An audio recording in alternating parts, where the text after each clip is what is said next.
O Senhor esteja convosco. Ele está no meio de nós. Proclamação do Evangelho de Jesus Cristo segundo Mateus. Glória a vós, Senhor. Naquele tempo, Jesus foi à região de Cesareia de Filipe e aí perguntou a seus discípulos: Quem dizem os homens ser o Filho do Homem? Eles responderam: Alguns dizem que é João Batista, outros que é Elias, outros ainda que é Jeremias ou algum dos profetas. Então Jesus lhes perguntou: E vós, quem dizeis que eu sou? Simão Pedro respondeu: Tu és o Messias, o Filho do Deus vivo. Respondendo, Jesus lhe disse: Feliz és tu, Simão, filho de Jonas, porque não foi um ser humano que te revelou isso, mas o meu Pai que está no céu. Por isso eu te digo que tu és Pedro, e sobre esta pedra construirei a minha igreja, e o poder do inferno nunca poderá vencê-la. Eu te darei as chaves do reino dos céus. Tudo que tu ligares na terra será ligado nos céus. Tudo que tu desligares na terra será desligado nos céus. Jesus então ordenou aos discípulos que não dissesse a ninguém que ele era o Messias. Palavra da salvação. Glória a vós, Senhor. Tu és o Messias, o Filho do Deus vivo. Tu és o Messias, o Filho do Deus vivo.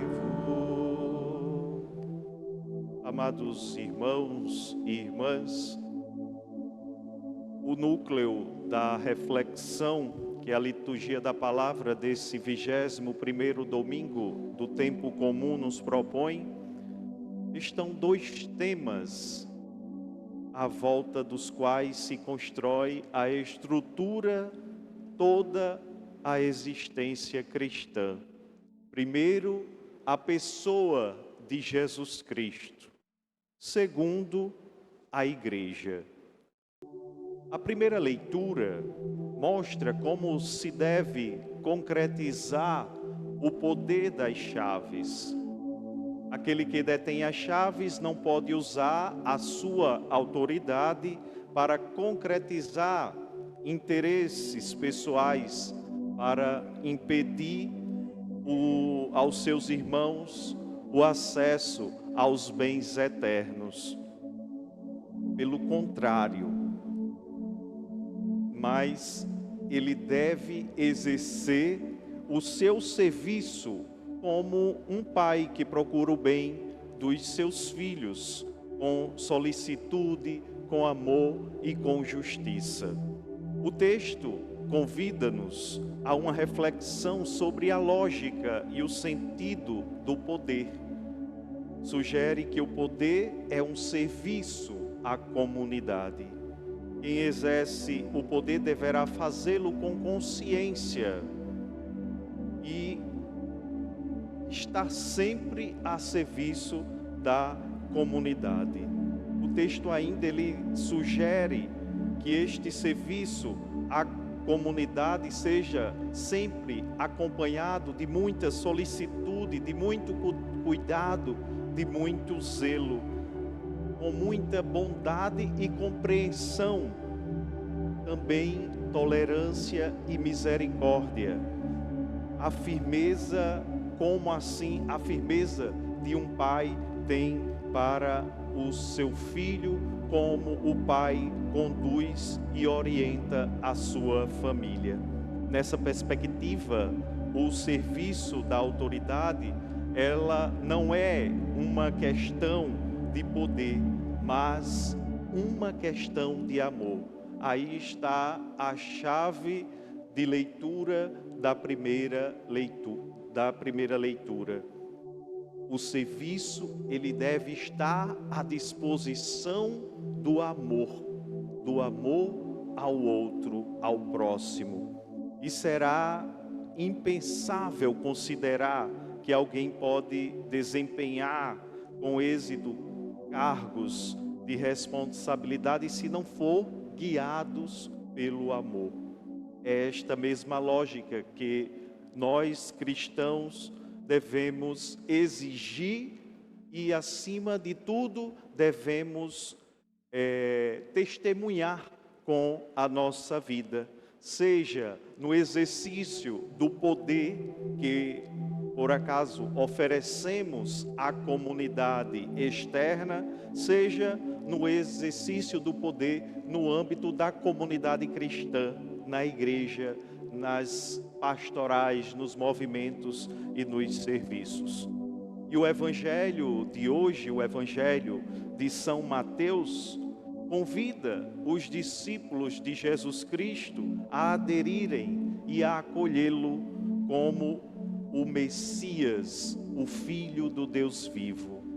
E dessa adesão nasce a igreja, a comunidade dos discípulos de Jesus Cristo, convocada e organizada à volta de Pedro, como nós ouvimos no Evangelho.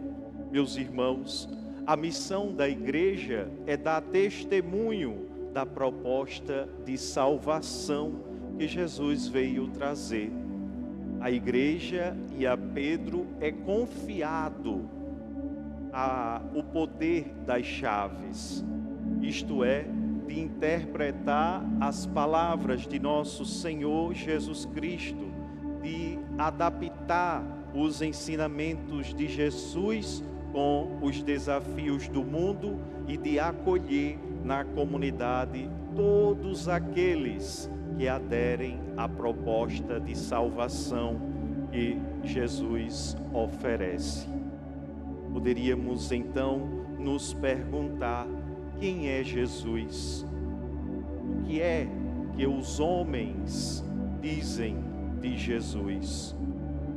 Muitos dos nossos irmãos veem na pessoa de Jesus um homem bom, generoso, atento aos sofrimentos dos outros, que sonhou com um mundo diferente.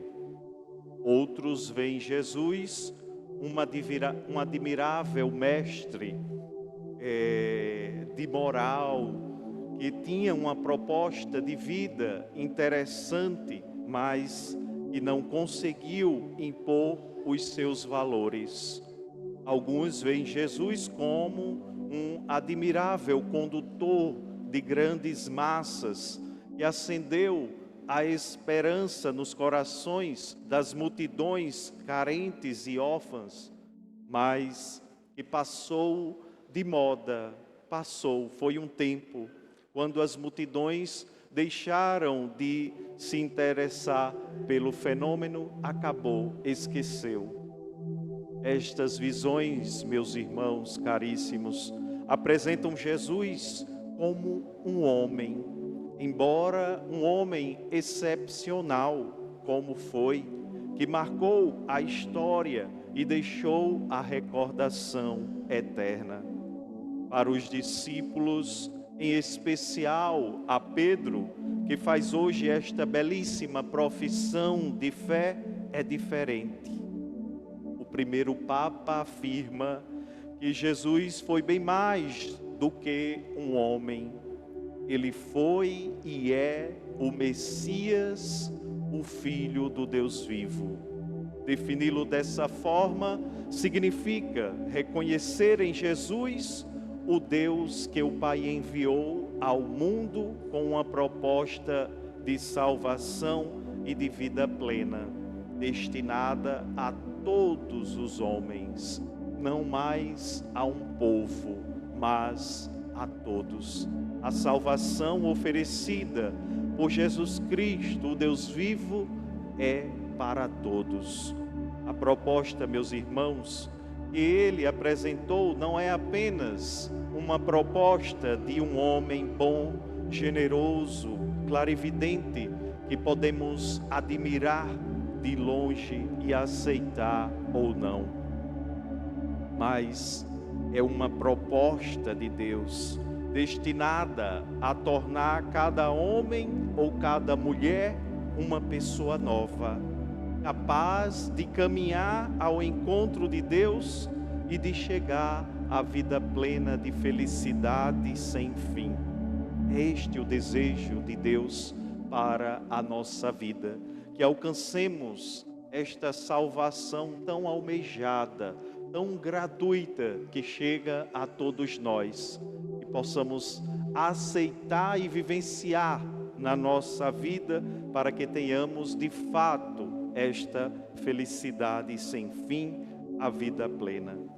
E a diferença entre o homem bom e o Messias, o Filho de Deus, é a diferença entre alguém que admiramos e que é igual a nós, e alguém que nos transforma, que nos renova e nos encaminha para a vida eterna e verdadeira.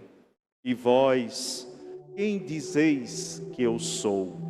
É uma pergunta que deve nos inquietar, que deve tocar o nosso coração de forma constante, deve ecoar em nossos ouvidos e principalmente no nosso coração. Jesus hoje pergunta a cada um de nós: e vós, quem dizeis que eu sou? Será que nós temos já essa pergunta? Ou simplesmente sabemos por ouvir o que Pedro disse? Ou Deus já nos revelou quem é o seu Filho? Reflitamos, meus irmãos. Responder a essa questão não significa repetir as lições de catequese ou de tratados de teologia, estudos teológicos, mas sim interrogar o nosso coração e tentar perceber qual é o lugar que Cristo ocupa na nossa existência. Ontem à noite tivemos aqui na nossa igreja um momento bastante rico com a juventude e nos questionávamos muito e convidávamos a todos os jovens a refletir qual é o nosso papel na vida da igreja, na nossa comunidade como filhos de Deus. E eu estendo essa reflexão a todos vocês que aqui estão hoje para celebrar o dia do Senhor. Como que eu estou me comportando para ser um verdadeiro filho de Deus? Será que eu estou lutando para conseguir a salvação eterna? Irmãos, estas perguntas, esta reflexão deve nos inquietarmos, para que assim possamos trilhar este caminho que a igreja nos convida a fazer, que não é um caminho dela, ela não caminha por si só, mas ela caminha à luz do Espírito Santo, à luz do que a palavra que foi revelada por meio de nosso Senhor Jesus Cristo, por Deus aos homens, nos indica este caminho de salvação. E responder a esta questão nos obriga a pensar no significado que o Cristo tem na nossa vida, a atenção que damos às suas propostas, na importância que os seus valores assumem nas nossas opções, no esforço que nós fazemos ou que não fazemos para o seguir. O que é a igreja? Nosso Senhor responde de forma clara: é a comunidade dos discípulos que reconhece Jesus como o Messias, o Filho de Deus. Caríssimos, A igreja fundada por Cristo como instituição visível subsiste na Igreja Católica. No entanto, ela não existe para ficar a olhar para o céu numa contemplação estéril, como se fosse inalcançável. Não, ela deve sim estar presente na nossa vida como algo real, como algo possível de alcançar, de se viver, porque nós temos a certeza que estamos seguindo o Messias, o Filho de Deus, o Deus vivo. Mas existe ainda para testemunhar e para levar a cada homem e a cada mulher a proposta de salvação que o nosso Senhor Jesus Cristo veio nos oferecer. Abramos o nosso coração para que possamos acolher a palavra de Deus e dar testemunho na vivência, na nossa família, na nossa comunidade e na sociedade. Louvado seja nosso Senhor Jesus Cristo. Para sempre seja louvado.